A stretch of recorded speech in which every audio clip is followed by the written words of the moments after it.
Halo, selamat malam sahabat-sahabat podcast semua. Assalamualaikum, apa kabar semua? Semoga kalian selalu sehat, selalu bahagia, dan berkah hidupnya. Amin. Kali ini aku mau menceritakan lagi tentang pencarian jodoh. Jadi ini tentang proses ta'aruf. Jadi aku dapat info ada suatu pesantren di Jakarta yang mempunyai program untuk ta'aruf. Ya karena aku pengen tahu ya aku coba daftar kan. Lagian juga di Jakarta juga.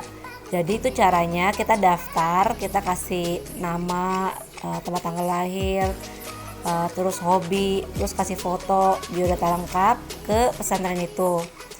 Nah nanti setelah itu kita ikut kelas, kayaknya itu kelasnya itu tentang pranikah. Jadi kita diajarin tuh gimana sih mencari jodoh yang soleh dan soleha, terus apa aja persiapannya sebelum menikah, terus kita juga harus belajar memperbaiki diri dan banyak lagi lainnya. Kayaknya itu belajarnya selama 2 mingguan sih, maksudnya ngajinya kesananya pesantren itu. Nah terus setelah 2 minggu kita ada acara akhirnya, itu acara finalnya. Jadi kita semua kumpul di pesantren di Jakarta itu untuk menuju ke pesantren yang cabangnya di Bandung. Jadi jam 6 pagi kalau nggak salah ya, hari Sabtu kita kumpul di sana. Aku dianterin sama ibu dan abangku. Sebenarnya ibuku udah tahu sih kalau aku ikut acara itu. Cuman abangku nggak tahu. Dia nanya, ini acara apa sih? Ini acara ta'aruf Jo. Apaan sih ta'aruf? Ya kenalan gitu, cari jodoh. Ngapain pakai acara beginian? Ya emang begitu sekarang caranya di di Islam. Oh gitu, ya udahlah, semoga sukses ya kan. Udah datang sampai tempat, aku cukup kaget sih, ternyata yang daftar banyak banget loh. Ada 3 bis. Jadi 2 bis itu isinya penuh sama perempuan alias akhwat semua tuh penuh. 1 bis lagi itu isinya kayaknya kosong. Yang terlihat cuman laki-laki, kayaknya nggak banyak, terus setengahnya kosong deh. Karena kan laki-laki dan perempuan kan dipisah ya bisnya. Lalu kita berjalan menuju ke pesantren. Kita berangkat menuju ke pesantren yang ada di Bandung. Ini maaf ya anakku Kutsia lagi nemenin mamanya lagi podcast karena dia lagi dengerin cerita mamanya. Terus udah gitu udah sampai Bandung, kita ya bersih-bersih segala macam, kita ditempatkan di penginapan punya pesantren itu. Kayaknya itu perempuannya jumlahnya atau akhwatnya ikut kurang lebih sekitar 80 sampai 100 orang. Dan satu kamar itu kayaknya diisi oleh 20 orang. Jadi kebayangkan gimana padatnya tuh kamar. Terus sedangkan ternyata laki-lakinya yang daftar cuma 6 orang. Dikit banget. Jadi tuh bis yang laki-laki isinya kagak ada isinya, cuma 6 orang, sama ya mungkin sama panitia kali ya yang laki-laki. Terus udah sampai kita sholat zuhur bersama, sudah ceramah, terus sampai sholat asar, akhirnya mulailah acara besarnya, yaitu acara ta'arufnya itu sendiri. Itu habis isya. Jadi kita tuh perempuan tuh duduknya tuh di balkon atas, sedangkan yang ikhwannya atau laki-lakinya ada di bawah. Nah jadi ta'arufnya dimulai dari laki-laki dulu karena kan jumlahnya cuma 6 orang juga, sedangkan perempuannya 100 orang. Dan kayaknya sih saya mikir gimana caranya perempuan ta'aruf begini loh, 100 orang gak bakal kelar. Padahal acaranya cuma semalam doang, besok harus balik ke Jakarta lagi.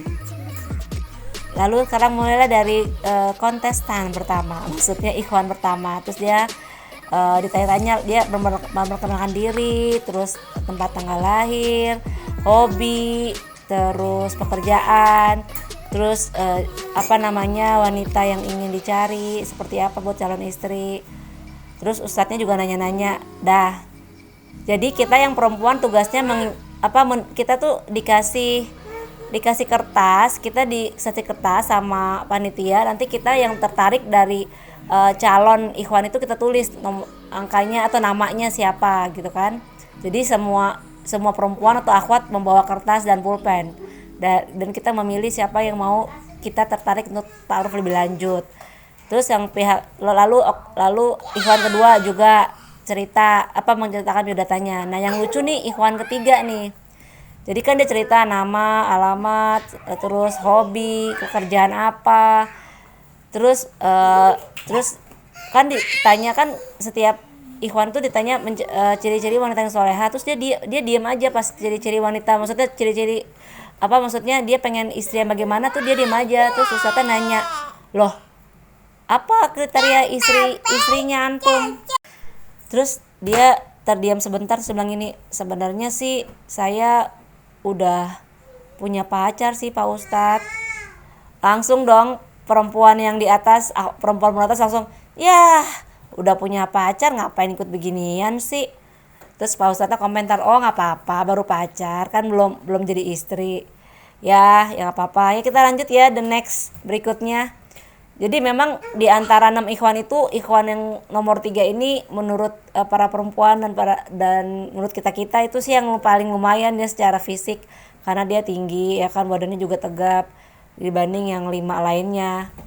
Tapi ya karena dia udah bilang kayak gitu dan sepertinya dia juga ogah-ogahan sepertinya.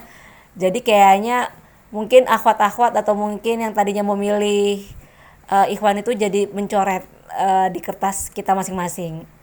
Terus berikutnya sampai ke 6. Dah setelah acara itu para akhwat kan menulis tuh kandidat yang kita tertarik dan mau taruh lebih lanjut. Aku juga lupa sih aku nulis apa enggak ya. Karena itu kayaknya kondisi itu udah riuh banget ya, karena ya bayangin aja 100 orang perempuan di balkon, terus laki-lakinya ada 6 di bawah. Terus kondisinya kita harus memilih. Udah kita tulis di kertas, nah dikumpulin lah sama panitia. Nah dari 100 wanita yang menulis itu hanya beberapa sih yang dibacain, dan salah satunya ada perempuan wanita akhwat yang dibacain umurnya kayaknya udah 45, dan dia cerita dia belum menikah dan ingin mencari jodoh yang soleh. Aku cukup ini ya, pengalaman ini cukup unik karena pada saat itu kan aku ikut umur 25-an ya. Ternyata banyak banget akhwat atau perempuan yang ingin mencari jodoh dengan cara yang islami gitu kan, maksudnya ta'aruf tanpa pacaran, tapi umurnya juga udah tinggi-tinggi. Banyak juga yang umurnya di atas 35 pada saat aku ikut itu, dan mereka juga benar-benar single gitu. Tapi ada juga yang udah janda gitu kan. Ya kita kenalan, masing-masing saling kenalan ya, masing-masing ingin mencari jodoh gitu kan. Tapi ya singkat cerita dari 6 ikhwan itu ada sih yang benar-benar jodoh, 2 orang kayaknya, 2 pasangan ya sama akhwatnya, mereka jadi dan mereka menikah. Kayaknya aku juga datang ke pernikahannya. Jadi maksudnya teman-teman, hikmahnya ya, kalau mau hikmahnya dari cerita ini, kita kan nggak tahu ya jodoh kita di mana, kapan, sama siapa. Jadi kalau misalnya ada acara-acara atau apa yang menurut kalian itu bagus dan bisa dipertanggungjawabkan, why not, kenapa nggak ikut aja. Toh buktinya dari 100 wanita itu ternyata ada 2 orang wanita yang jodohnya dapatnya di acara itu ya kan. Ya emang bukan saya sih, mungkin jodoh saya tempat lain yang belum tahu, tapi kan itu merupakan salah satu ikhtiarku untuk mencari jodoh yang soleh ya. Gitu teman-teman, sahabat-sahabat podcast semuanya. Jadi aku juga nggak tahu sih saat ini pesantren itu apakah masih ada acara-acara seperti itu apa enggak ya. Mungkin masih ada atau enggak, saya nggak cari tahu sih. Cuman maksud aku, ketika kalian ingin benar-benar mencari pasangan hidup atau jodoh, ya serius dan lakukan aja dengan koridor yang benar ya. Sekian deh cerita aku hari ini. Walaupun ini perjodohan yang kesekian dan masih gagal, tapi aku masih tetap semangat kok, masih tetap move on. Nah nanti the next segment ada lagi cerita lain tentang jodoh juga dan masih gagal juga sih, tapi itu ceritanya beda sama cerita yang sekarang.